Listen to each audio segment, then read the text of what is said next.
بارش اس طرح آنے لگی جیسے آسمان پھٹ گیا ہو۔ پانی کا اتنا بڑا ریلا آیا جس کے گھر کے 27 افراد اس پانی کے اندر بہہ گئے۔ قیامت اس دنیا کے اندر ہی آ چکی ہے۔ ناظرین، یہ ویڈیو سیلابی ریلے کی نہیں بلکہ آنسوؤں کے ان دریاؤں کی ہے جو تھمنے کا نام نہیں لے رہے۔ یہ کہانی ہے دکھ، صدمے اور بربادی کی، جہاں چیخوں کی آوازیں پانی کی لہروں میں ڈوب گئیں اور اس کے ساتھ بربادی کی وہ تصویر ہمارے سامنے آئی جسے دیکھ کر پتھر بھی رو رہے ہیں۔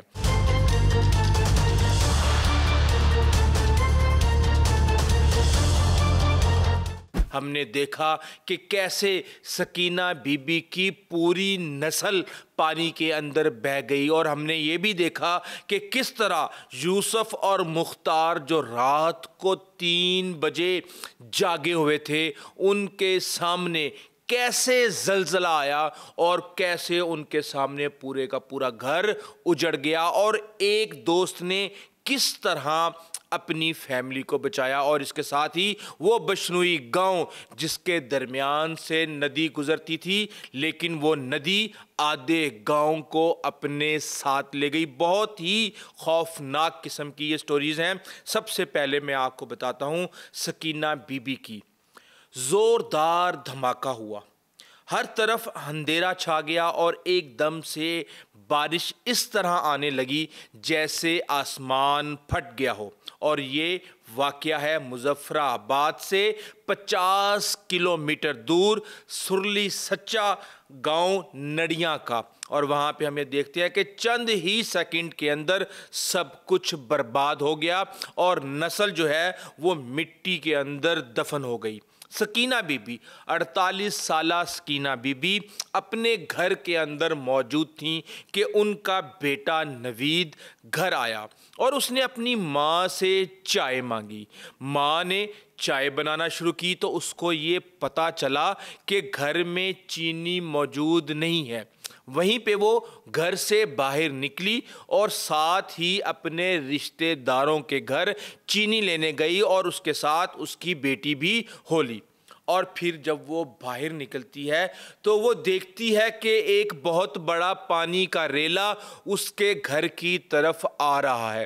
وہ بیٹا جو تھکا ہارا کام کر کے گھر پہنچا تھا اور اپنے ماں کی ہاتھ کی بنائی ہوئی چائے کا انتظار کر رہا تھا، وہ سکینہ بی بی کو سمجھ ہی نہیں آیا کہ میں اپنے بیٹے کو کس طرح بچاؤں۔ وہ وہیں پہ منجمد ہو گئی، اس کی باڈی نے کام کرنا چھوڑ دیا۔ وہ آوازیں نکالنے کی کوشش کر رہی تھی لیکن آوازیں اس کے منہ سے نہیں نکل رہی تھیں، اور اتنے میں ہی دیکھا کہ چند سیکنڈ کے اندر وہ ریلا اس کے گھر کو بہا کے لے گیا، اور اس وقت سکینہ بی بی کے پورے خاندان کے اندر کوئی مرد نہیں بچا، اور اس سیلابی ریلے کے اندر اس کا بیٹا، اس کی بیوی یعنی کہ بہو اور اس کے 4 بچے اس میں بہہ گئے، اور وہ چینی جو اس کے گھر میں ختم ہوئی تھی وہ پتہ نہیں اس کی جان بچا گئی۔ لیکن اس وقت سکینہ بی بی کے لیے اس زندگی کا کوئی مقصد نہیں۔ وہ یہ کہتی ہے کہ ہر ایک نے اس دنیا سے جانا ہے، لیکن جس طرح میرے پیارے اس دنیا سے چلے گئے، اور وہ اس وقت اپنے آنکھوں کے اندر ایک طوفان بسائے بیٹھی ہے آنسوؤں کا جو لمحہ بہ لمحہ اس کی آنکھوں سے امڑ آتا ہے۔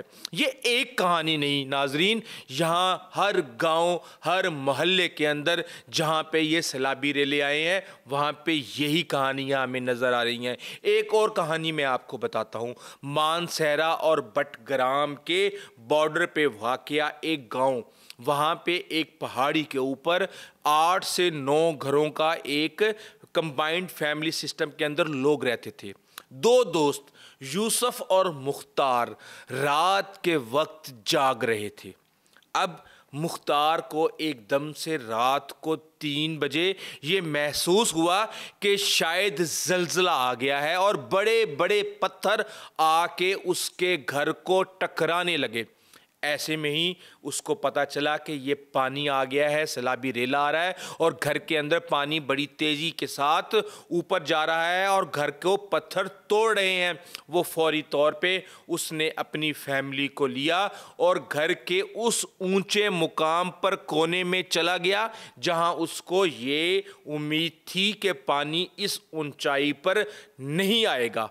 और उसने ये देखा कि उसके सामने आधे घंटे तक पत्थर उसके घर को बहाते ले गए। यानी आप ये समझ लें कि हम कहते हैं ना इरोड करना, ऐसे जैसे बलडोज़र चला देते हैं। और पानी ने उसके घर पर ऐसा बलडोज़र चलाया कि ऐसा लगता है कि जैसे वहाँ पे कभी कोई घर तामीर ही नहीं हुआ था। लेकिन मुख्तार उस पर भी खुश था।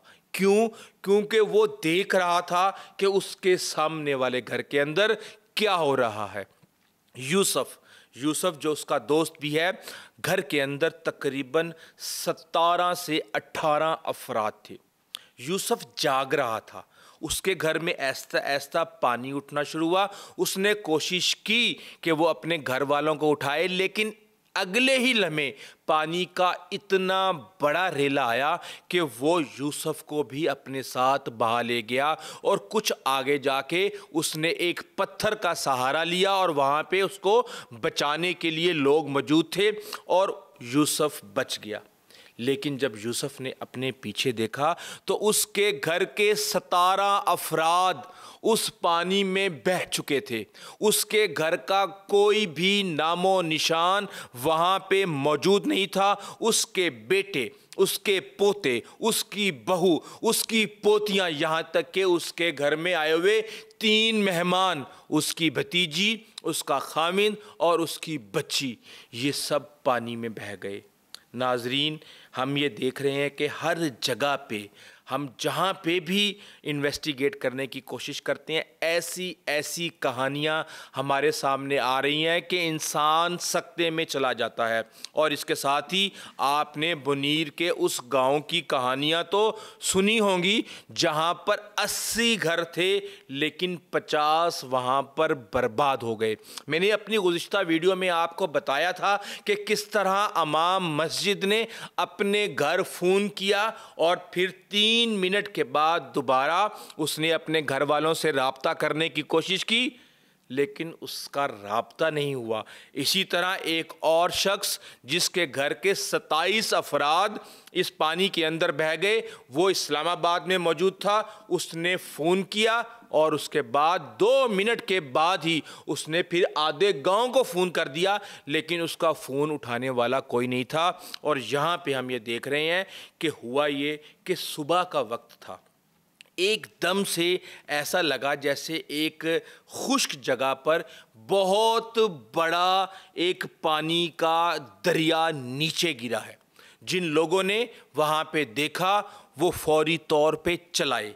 अब वहाँ पे उससे पहले एक तूती डेरा गांव है, वहाँ पे एक स्कूल टीचर, बीबीसी ने भी इसको रिपोर्ट किया है, वो नंगे पांव भागा, यहाँ तक कि उसकी आवाज़ डिस्टर्ब हो गई। वो 2, 4, 6 लोगों को ही बचा सका क्योंकि वो बेरहम रेले की स्पीड ऐसे थी जैसे सुपरसोनिक मिसाइल जा रहा हो। और वो फिर गया और उस गांव के दरमियान से बहती हुई नदी में इतने बड़े बड़े पत्थर आए कि वो पत्थर उन घरों को ऐसे नचोड़ के ले गए कि शायद ही कोई तोप शिकन तोप जो है किसी महल को गिराने की कोशिश करती है।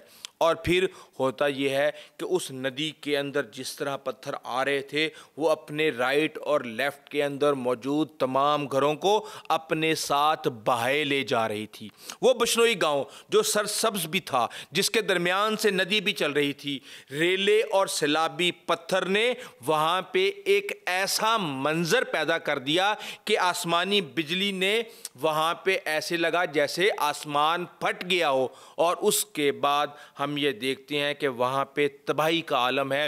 एक घर जिसमें 28 अफराद मौजूद थे, 26 अफराद वहाँ पे मारे गए और वो घरों के नीचे ही पत्थरों के अंदर दब गए। इसी तरह एक और घर जहाँ पे 20 अफराद थे, 2 बचे, 18 मारे गए और इस गांव के अंदर अभी तक तकरीबन 27 अफराद अभी भी या तो पानी का कफन ओढ़े दरिया तक पहुंच चुके हैं या फिर वो मलबे के तले दबे हुए हैं और वो अभी तक नहीं मिले। नाजरीन, ये वो तबाही की दास्तानें हैं जो हमें तो सुनने में एक मामूली से वाक़यात लग सकती हैं, लेकिन जिन पर ये क़यामत गुज़र चुकी है उनके लिए आप ये समझें कि क़यामत इस दुनिया के अंदर ही आ चुकी है। बहरहाल ये वो स्टोरीज़ हैं जो मैं चाहता था कि मैं आप तक पहुंचाऊं ताकि आपको अंदाज़ा हो कि कितना बड़ा नुकसान हुआ है।